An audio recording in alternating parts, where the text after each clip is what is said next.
सी गोटे बाजी जाइଥିଲା ଆଉ ଗୋଟେ ବାଜି ଯାଇଥିଲା ଯୋଉ ପଇସା ପତ୍ର ରଖୁଥିଲା ସିଏ ପତଳା ହେଇ ପିଲାଟା ତାକୁ ମୁଁ 2-3 ଥର ଗଲି ଜଟିଆ ମନ୍ଦିର ଗଲୁ ଜଟିଆ ଖାଇଲା ମୁଁ ଖାଇଲି ବିରିୟାନୀ ଖାଇଲା 3 ଜଣ ଖାଇଲୁ 3-4 ଦିନ ପରେ ତାକୁ ନେଇକି ବୁଲେଇଲି କନ୍ୟାଙ୍କ ଫନ୍ୟାଙ୍କ ଚାଉଳ ଫାଳ ଆଣିକି ତାକୁ କଲେକ୍ସନ କରିକି କହିଲି ଗାଁରେ ବୋଲେ ଭଲ ବାବାଟା ଏଇ ଏରିଆରେ ରହୁଛି ଆଉ ରହୁତା ସେ ଯାହା ମାଗୁଛି ତାକୁ ଦିଅ ଜାଣିନା ଦିଅ ଚାଉଳ ପତ୍ର ନେଇ ଚଳିବ ତ ଗୋଟେ ଲୋକ କେତେ ଚଳିବ ଖାଇବା ପିଇବା ମଜା ରହୁଛି ଆଉ ହେଲା ସେ 8-10 ଦିନ ପରେ ଯେମିତି ଚାଉଳ 2 ବସ୍ତା ଖଣ୍ଡେ ହେଇଗଲା ଇଏ ଭଣିଆ ରଙ୍ଗ ଦେଖେଇଲା ଆମକୁ ଆଉ ପ୍ରବଳ ରଙ୍ଗ ଫଁ ଫଁ ଆଉ ମୁଁ ଦିନେ ଯାଇଛି ଖାଇବାକୁ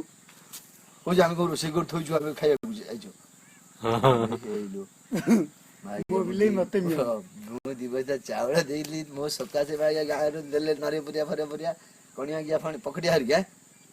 ତୁ ଶୁଆ ମେତେ କହିଲୁଣି ଠିକ ଅଛି ଯାହା 4 ଦିନ 5 ଦିନ ଗଲି ପୁରା ରାତି 4ଟାରୁ ଗଲି ପୁରା ଡ୍ରେସ୍ ନେଇଯାଇଛି ବାଲିଆରୁ ଚିତ୍ରାଳୟ ବାଲିଆରୁ 100 ଟଙ୍କା ଦେଇଦେଲି ଭଡ଼ାରେ ପୁରା ବାଗିଆ ନେଇଯାଇଛି 2 ହଳ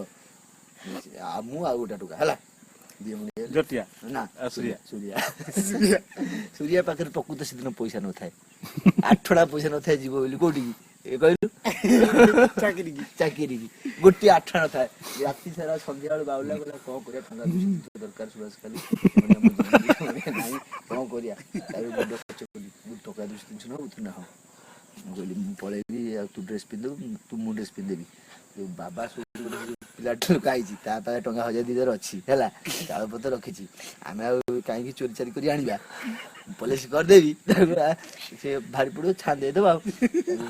ସୂରିଆ ଛିଡା ହେଲା ଉପରେ ପୋଲିସ ଡ୍ରେସ୍ ମଡେଇ ଦେଇଛି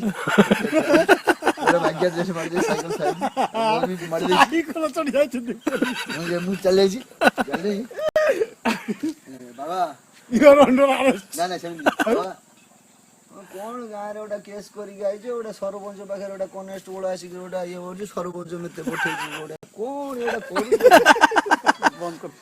ଏତିକି କହିଦେଲି ଯେମିତି ଏତିକି କହିଦେଲି କହୁଛି ଠାକୁରେ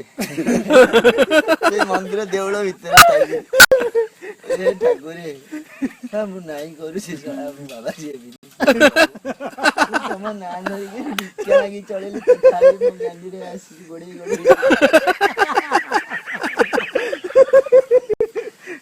ତମେ ପାଟି ନ କରୁ ତମେ ତାକୁ ଦେଖିକି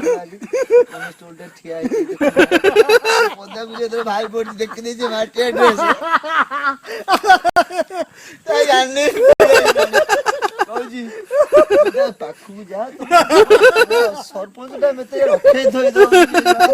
ହେଇଛି ସରପଞ୍ଚ ଦେଖୁନା ରଖେଇ ଥୋଇଦବ ସୁବାସ ଯା ତାକୁ ନେଇକି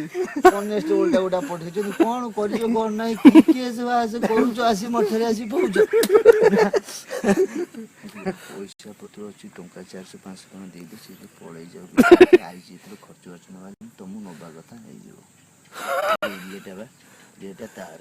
ଡ୍ୟୁଟିରେ ଛାଡିଛି ଆଉ ସରପଞ୍ଚ ଦେଖୁନ କେମିତି ଲୋକଟା ଭଲ ଲୋକଟା ନୁହଁ ଏଇଖିଣା ଦବନି ଫେର କାଲି ସେ ଆସ୍ତେ କିନି କହୁଛି ହଉ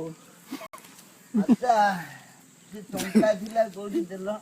ନା ଏତେ ରାତି ଅଧରେ କଣ ଟଙ୍କା କରିବୁ ସେ ମାତା କହୁଛି ରାତି ଅଧରେ କଣ ନା ହଁ ଦରକାର ଅଛି 40 ଟଙ୍କା ମାତ୍ର ବାହାର କରିଦେଲା